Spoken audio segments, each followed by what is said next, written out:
이게 어떡해? 내 놈 손목은 이제 못 쓸 거다. 기회는 줬는데 내 놈이 스스로 날려버렸지. 이 늙은이가 감히. 늙으니? 내 놈이 살아온 시간보다 난 더 많은 전장을 겪어왔다. 형님, 저 사람 우리 상대가 아닙니다. 도망쳐야. 닥쳐. 우리가 몇 명인데? 그게 문제다. 너무 많아서 하나하나 정리하려면 오래 걸리겠군. 안녕하세요. 오늘도 저희 사연 나팔수를 찾아주셔서 너무 감사드립니다. 오늘은 자그마한 식당을 혼자서 운영하는 할아버지가 중국 깡패 조직의 행패를 완전히 조져버리는 사연을 전해드립니다. 제가 운영하는 중국 식당이 있는 부산 동구 부산역 건너편에 있는 차이나타운에서 벌어진 일을 사연으로 전해드릴까 합니다. 제가 운영하는 식당 옆에는 저와 나이가 비슷한 할아버지가 혼자서 식당을 운영하고 있었어요. 그런데 중국 조직 폭력배들이 저희 식당과 가게들에 들여닥쳐서 보호비 명목으로 돈을 달라고 했어요. 저와 몇몇 주인들은 그냥 좋은 게 좋다고 몇 푼 준다고 생각하고 주고 조용히 지내려고 했어요. 그런데 그 할아버지는 달랐어요. 그러다가 어느 날 큰일이 터지고 말았지요. 먼저 사연을 전하기 전에 미리 구독과 좋아요, 알림 설정을 해주시면 다음에도 더 재미있는 사연을 들을 수가 있습니다. 부탁드리겠습니다. 그럼 사연을 전해드리겠습니다. 부산 차이나타운 근처에서 작은 한식당을 운영하는 70대 노인 이정훈 씨. 허름한 앞치마를 두르고 조용히 식당을 지키는 그는 그저 평범한 노인처럼 보였습니다. 손님들에게 따뜻한 국밥을 내어주고 지나가는 이웃들에게 인사를 건네는 그에게서 특별한 점을 찾긴 어려웠습니다. 하지만 이 작은 식당을 둘러싼 기후는 얼마 전부터 묘하게 변해가고 있었습니다. 그 변화는 바로 흑룡파라고 불리는 중국 조직 폭력배들이 이 일대를 장악하려 하면서 시작되었습니다. 그들은 한국 상인들에게 보호비를 요구하며 협박을 일삼고 있었습니다. 이제까지 조용히 장사를 해오던 이정훈 씨의 식당도 예외가 아니었습니다. 어느 날 저녁 어두워진 거리에 네온사인이 반짝이는 가운데 몇 명의 남자들이 식당 문을 열고 거칠게 들어왔습니다. 이 노인장, 여기 장사하려면 우리 형님들께 인사부터 해야 하는 거 아니오? 거구의 남자가 테이블을 쾅 하고 내려치며 협박을 시작했습니다. 다른 조폭들은 식당 곳곳을 둘러보며 냉장고를 열어보고 의자를 툭툭 치는 등 거만한 태도를 보였습니다. 하지만 이정훈 씨는 담담했습니다. 그저 손에 쥔 행주로 천천히 손을 닦으며 조용히 그들을 바라볼 뿐이었습니다. 그의 눈빛엔 두려움도 분노도 없었습니다. 무슨 일이시오? 별일 아니지. 앞으로 매달 장사 잘 되라고 도와줄 테니까 보호비 좀 내시면 돼. 뭐 어렵지 않잖소? 이정훈 씨는 한숨을 내쉬며 천천히 자리에서 일어났습니다. 그리고 천천히 말했습니다. 내가 여기서 장사한 지 30년이 넘었네. 그런데 보호해줄 사람은 내가 아니고 자네들 같구먼. 그 말에 조폭들이 키득거리며 비웃었습니다. 하지만 이정훈 씨의 말투는 단호했고 그가 손에 쥔 국자 하나마저도 이상하게 위압적으로 보였습니다. 그 누구도 몰랐습니다. 이 조용한 노인이 과거 특수부대에서 전설로 불렸던 존재였다는 것을. 흑룡파 조직원들은 처음엔 이정훈 씨의 태도에 어이없다는 듯 비웃었습니다. 하지만 그들 역시 수많은 상인들을 겁박해왔던 자들이었기에 이 노인이 감히 자신들의 요구를 거부했다는 사실을 받아들일 수 없었습니다. 그날 이후 이정훈 씨의 식당을 향한 위협은 점점 노골적으로 변했습니다. 어느 날 밤 폐점 시간이 가까워진 식당 문 앞에 검은색 승합차 한 대가 멈춰 섰습니다. 차에서 내린 몇 명의 남자들은 식당 안으로 거칠게 들어왔습니다. 노인네, 우리가 착하게 말할 때 들었어야지. 이게 뭐라고 고집을 피워? 그들은 주방으로 들어가 냉장고를 발로 차고 테이블을 넘어뜨리며 난동을 부렸습니다. 손님들은 황급히 자리에서 일어나 가게를 빠져나갔고 몇몇 단골들은 걱정스러운 눈으로 이정훈 씨를 바라보았습니다. 하지만 그는 여전히 평온한 얼굴이었습니다. 이러지 말고 밥이라도 한 그릇 먹고 가시지. 그 순간 행동대장의 얼굴이 일그러졌습니다. 그는 분노를 이기지 못하고 식탁 위에 있던 그릇을 집어던졌습니다. 바닥에 내팽개쳐진 그릇이 깨지며 쨍그랑 소리를 냈습니다. 이 늙은이가 끝까지 배짱을 부리는구만.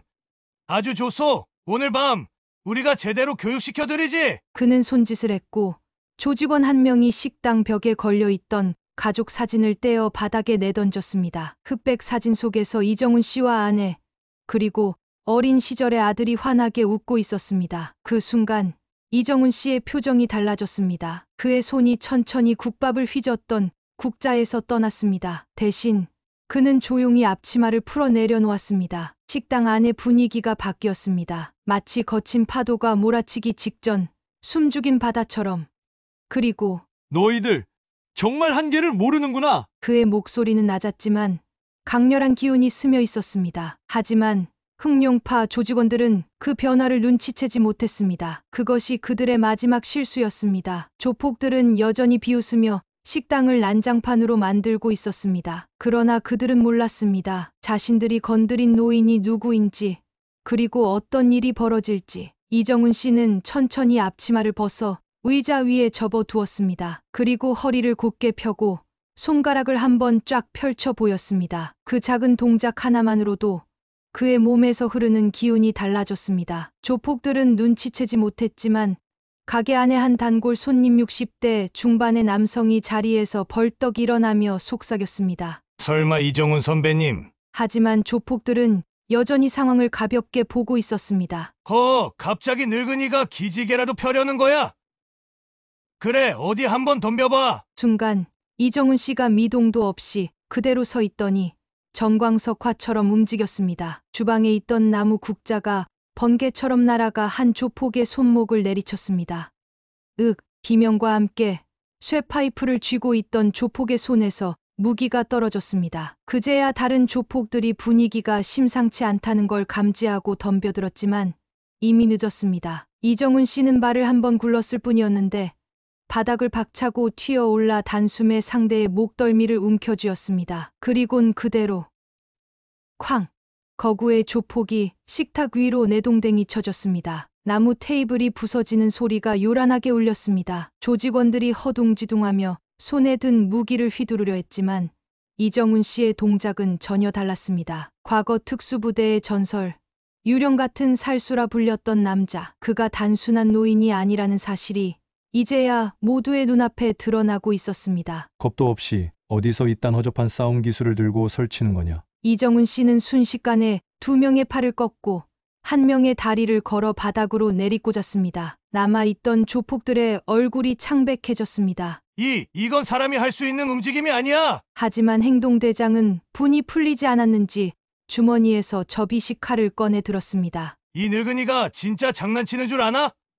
어디 한번. 그가 칼을 휘두르려던 순간 번쩍 칼이 날아가는 속도보다 빠르게 그의 손목이 이정훈 씨의 손에 붙잡혔습니다. 그리고 뚝 정확하게 꺾였습니다. 비명도 나오지 않을 정도의 고통. 행동대장은 눈을 부릅뜨며 입만 벌리고 있었습니다. 내 손목은 이제 못 쓸 거다. 여기서 멈추면 살고 더 나대면. 하지만 말을 끝내기도 전에 행동대장은 그대로 기절해버렸습니다. 가게 안은 순식간에 조용해졌습니다. 바닥에는 쓰러진 조폭들만이 신음하며 뒹굴고 있었습니다. 이정훈 씨는 고개를 돌려 마지막까지 주먹을 쥐고 있던 한 조폭을 바라보았습니다. 그 조폭은 덜덜 떨며 도망치듯 식당 밖으로 뛰어나갔습니다. 이제 흑룡파는 알게 되었습니다. 자신들이 잘못 건드린 사람이 어떤 존재인지. 하지만 이건 시작에 불과했습니다. 흑룡파 조직원들이 바닥에 쓰러져 신음하는 가운데 도망친 조폭 하나가 황급히 전화를 걸었습니다. 형님, 큰일 났습니다. 그 노인네 보통 사람이 아닙니다. 전화를 받은 상대는 바로 흑룡파 부산 지부의 두목, 왕젠. 그는 한국에 거점을 두고 조직을 확대하던 인물로 한국에서 자신들을 막을 자가 없다고 자부하고 있었습니다. 왕젠은 조직원의 다급한 목소리를 듣고 피식 웃으며 대답했습니다. 늙은이 하나한테 쫄아서 이렇게 난리냐? 그래, 직접 가서 처리해주마. 그날 밤 검은색 SUV 여러 대가 부산 차이나타운으로 향했습니다. 차량에는 칼과 둔기를 든 조직원들이 가득 타고 있었습니다. 그들의 목적은 단 하나, 이정훈을 완전히 박살내는 것. 하지만 그들이 간과한 것이 있었습니다. 이정훈 씨는 이미 그들이 올이라는 걸 알고 있었다는 것. 그날 저녁 식당의 불은 꺼져 있었고 문도 굳게 닫혀 있었습니다. 그러나 가게 안에는 조용한 기운이 감돌고 있었습니다. 왕제는 차에서 내리며 피식 웃었습니다. 허허, 저 노인네 도망친 거 아니야? 어이, 문 부숴버려. 조직원 하나가 곧장 발로 문을 걷어찼습니다. 그러나 쾅! 문이 열리자마자 어둠 속에서 강렬한 기운이 밀려 나왔습니다. 뭐야? 식당 안에는 아무도 없었습니다. 그러나 어딘가에서 바람처럼 스며드는 존재감이 느껴졌습니다. 그리고 그 순간 퍽! 선두에 서 있던 조직원이 비명을 지르며 앞으로 나가 떨어졌습니다. 그의 배에 박힌 건 무쇠 국자. 크악!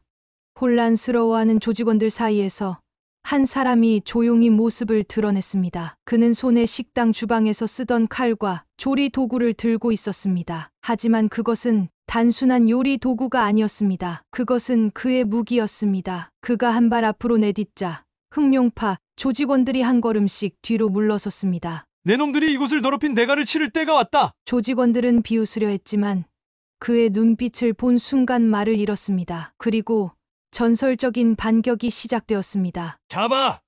죽여버려! 그러나 흑룡파 조직원들은 다음 순간 깨닫게 되었습니다. 그들이 사냥하는 것이 아니라 그들이 사냥당하고 있다는 것을. 그날 밤 부산 차이나타운에는 두 번 다시 조폭들이 얼씬거리지 않게 되었습니다. 이정훈 씨는 천천히 발걸음을 내디뎠습니다. 그의 손에는 주방에서 쓰던 식칼과 무쇠 국자가 들려 있었습니다. 하지만 그것은 단순한 조리 도구가 아니라 전장에서 수많은 적을 제압했던 그의 무기나 다름없었습니다. 그의 눈빛이 왕젠을 꿰뚫어 보았습니다. 그 순간 흑룡파 조직원들은 본능적으로 두려움을 느꼈습니다. 이 늙은이가 설마 혼자서 우리를 상대하겠다는 건가? 그러나 이정훈 씨는 대답하지 않았습니다. 그는 말이 아닌 행동으로 보여줄 작정이었습니다. 순간 휙! 무쇠 국자가 바람을 가르며 날아갔습니다. 퍽!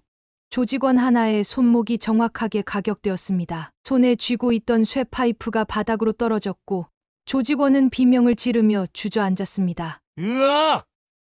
이게 뭐야? 그러나 그것은 시작에 불과했습니다. 다른 조직원이 둔기를 휘두르려 하자 이정훈 씨는 단숨에 몸을 숙이고 옆으로 회전하며 날렵하게 피했습니다. 그리곤 반격. 쾅! 이정훈 씨의 손에 들린 식칼 손잡이가 정확하게 상대의 턱을 가격했습니다. 조직원은 그대로 땅바닥에 나가 떨어졌습니다. 이놈들! 단체로 덤벼! 뭘 멍하니 서 있어! 왕젠의 외침에 흑룡파 조직원들은 비명을 지르며 우르르 달려들었습니다. 그러나 그들이 아무리 많아도 진짜 전장에서 살아남은 한 사람을 이길 수는 없었습니다. 이정훈 씨는 특수부대에서 살아남은 전설이었습니다. 그리고 그 사실을 깨닫기까지는 오랜 시간이 걸리지 않았습니다. 퍽! 퍽!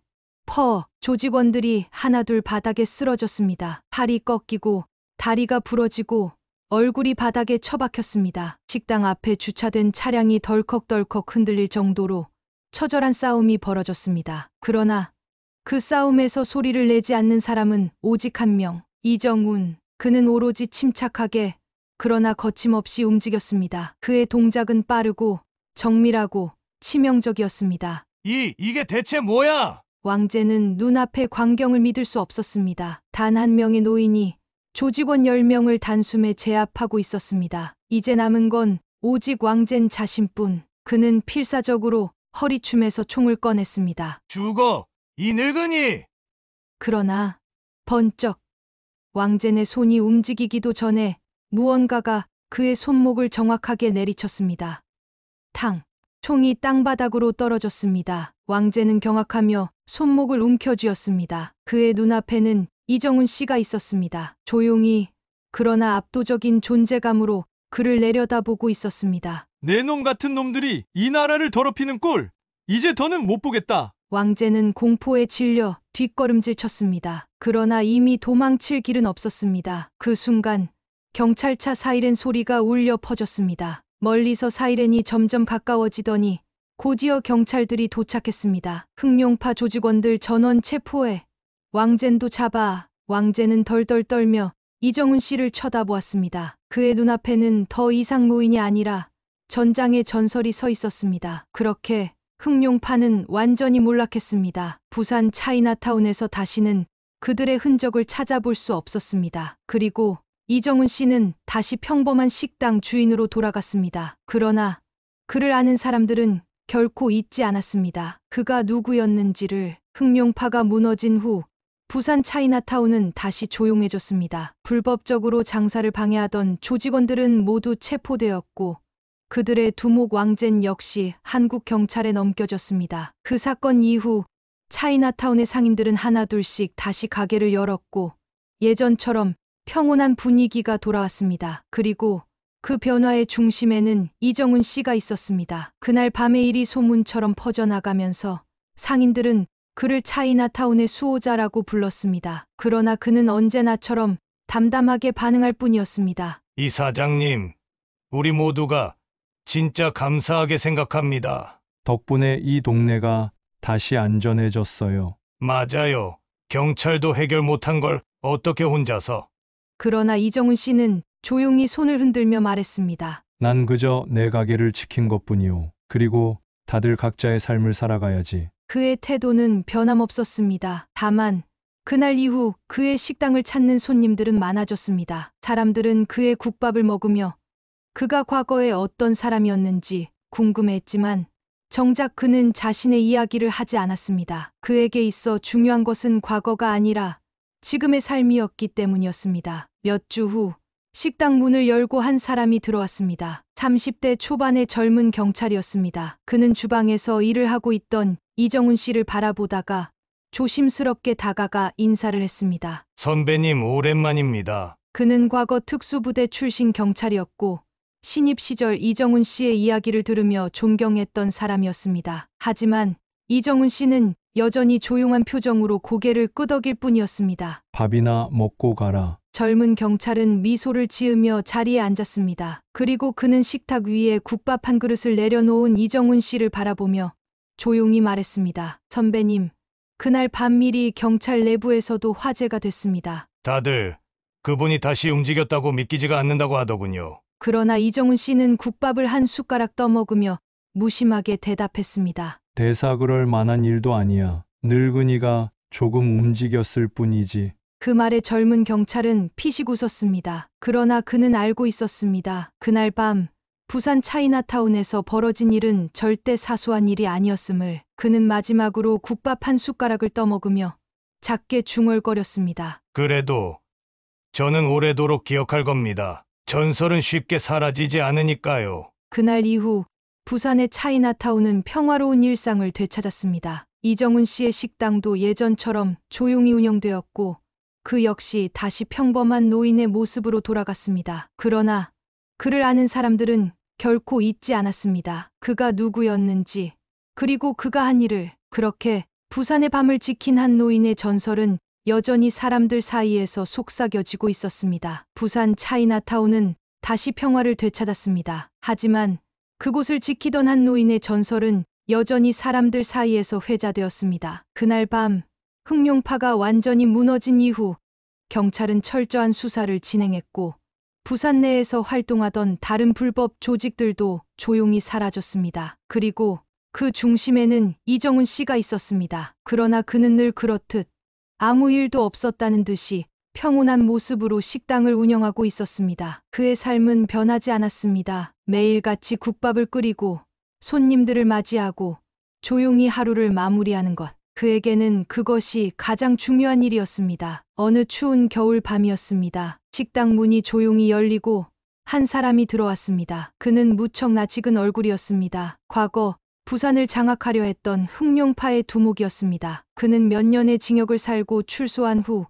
더 이상 조직과 연을 끊고 조용히 살아가고 있었습니다. 그는 말없이 가게 안으로 들어와 자리에 앉았습니다. 국밥 한 그릇 주시죠. 이정훈 씨는 그를 바라보았습니다. 잠시의 침묵. 그러나 곧 주방으로 돌아가 국밥을 끓이기 시작했습니다. 국밥이 끓어오르는 동안 왕제는 조용히 손을 만지작거렸습니다. 그의 손에는 과거의 상처가 남아 있었습니다. 그때와는 달리 이제는 초라한 모습이었지만 그의 눈빛은 변해 있었습니다. 그는 더 이상 폭력을 휘두르는 자가 아니라 자신의 잘못을 깨닫고 살아가려는 한 사람이 되어 있었습니다. 그날 이후 많은 걸 생각했습니다. 이정훈 씨는 아무 말 없이 국밥을 앞에 내려놓았습니다. 왕제는 깊이 한숨을 내쉰 뒤 조용히 숟가락을 들었습니다. 국밥 한 숟가락을 떠먹으며 그는 천천히 말을 이었습니다. 이제 저는 다 잊고 살려고 합니다. 이정훈 씨는 그를 바라보았습니다. 그리고 조용히 입을 열었습니다. 잊지는 마라.